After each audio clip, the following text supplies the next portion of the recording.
एतत् सर्व ही ब्रह्मम स अयम आत्मा चतुष्पाद, अर्थात यह संपूर्ण विश्व शाश्वत है, शाश्वत ब्रह्म है और यह आत्मा ब्रह्म है। और इस आत्मा के चार पाँव हैं, चार पद हैं। प्रस्तुत सूक्ति मांडुक्य उपनिषद से लिया गया है, जो अथर्ववेद के आधार की शाखा पर आधारित है। इसमें आत्मा के विषय में चिंतन का विश्लेषण किया गया है। माँ शारदे को नमन। साहित्यिक सचेतना के सभी श्रोताओं को, सभी दर्शकों को राय सिंह भंडारी की ओर से हार्दिक अभिनंदन। जैसा कि साहित्यिक सचेतना सनातन धर्म के प्रचार प्रसार हेतु कृत संकल्प है और हम बार बार दोहराते हैं कि इसके नए विषय, नए आयाम को खोज करके उस पर विश्लेषण करके पाठकों के सम्मुख रखते हैं, जिससे कि उनके लिए रोचक सामग्री एकत्रित कर सकें और सनातन धर्म का ज्ञान सबको मिल सके। तो इस संकलन में आज का निर्धारित विषय है आत्मा चतुष्पाद, यानी एक भाव सूक्ति है और उसका हमने भाव पल्लवन विधा के अनुरूप करना है। तो इसमें हम शुरू करते हैं कि परमात्मा का अर्थ क्या है।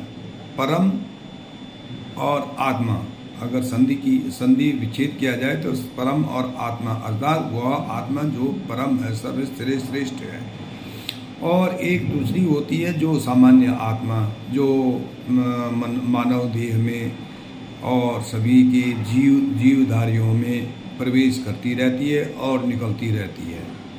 तो इसलिए इसमें विश्व को शाश्वत ब्रह्म कहा गया है और आत्मा को ब्रह्म बताया गया है। तो यह ब्रह्म के चार पद हैं, जो कि जागृत, स्वप्न, सुषुप्त और तुरीय पद कहा जाता है।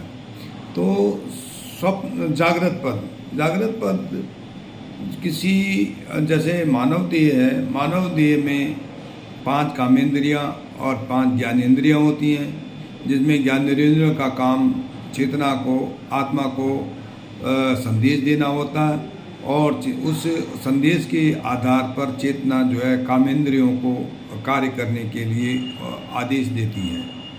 तो ये सब जो कार्य होता है वह जागृत अवस्था में होता है।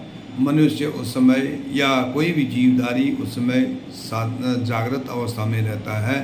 तो उसमें जो कुछ भी वर्तमान में घटित हो रहा है उसका अवलोकन, चिंतन और मनन करता रहता है। आध्यात्म की दृष्टि से देखें तो 7 वर्ष जन्म से गर्भधारण में पर आत्मा के प्रवेश करने से और 7 वर्ष तक कहते हैं कि मनुष्य को अपने पिछले जन्मों का याद रहता है और वह गर्भ में ही यह सोचता कि हे ईश्वर, इस बार जो तुमने मेरे को जन्म दिया है, जन्म दे रहे हैं, तो मैं वो काम न करूं जो पिछले कर्म मैंने पीछे कर्म कर रखे थे।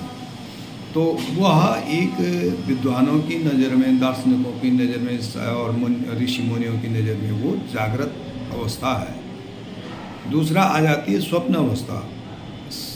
स्वप्न मतलब जब आदमी काम करते करते थक जाता है तो उसको नींद आने लगती है। नींद आने के बाद वह स्वप्न देखने लगता है, जो उसे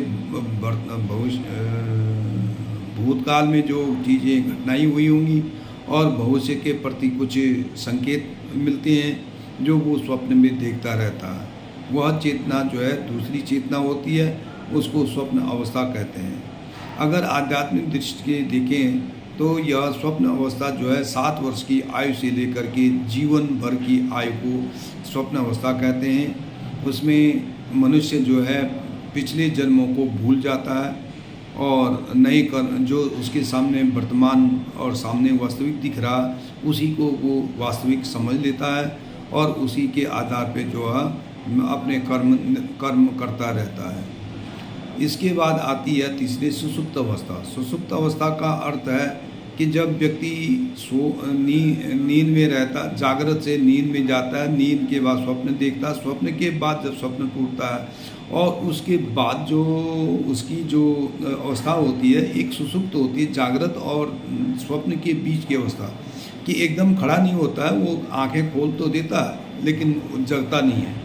तो वो अवस्था जो है उसकी सुषुप्त अवस्था है और वहाँ पे आदमी पुराने स्वप्नों को याद करता रहता है।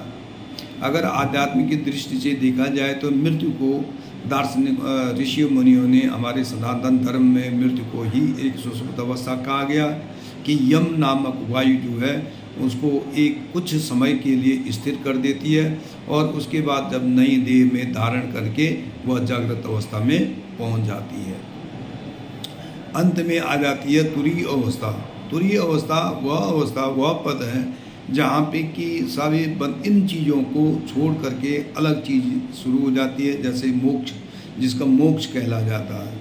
अर्थात आत्मा जो है इतना ध्यान भक्ति ईश्वर में लीन हो जाती है कि उसको आवागमन का से मुक्ति मिल जाती है और वह जो आत्मा का उद्देश्य रहता वो वही रहता है कि मोक्ष हो जाना। तो इस प्रकार से हम कह सकते हैं कि आत्मा चतुष्पदम, मतलब ये आत्मा के 4 पाँव हैं, 4 पद हैं। धन्यवाद। राय सिंह भंडारी, गुड़गांव।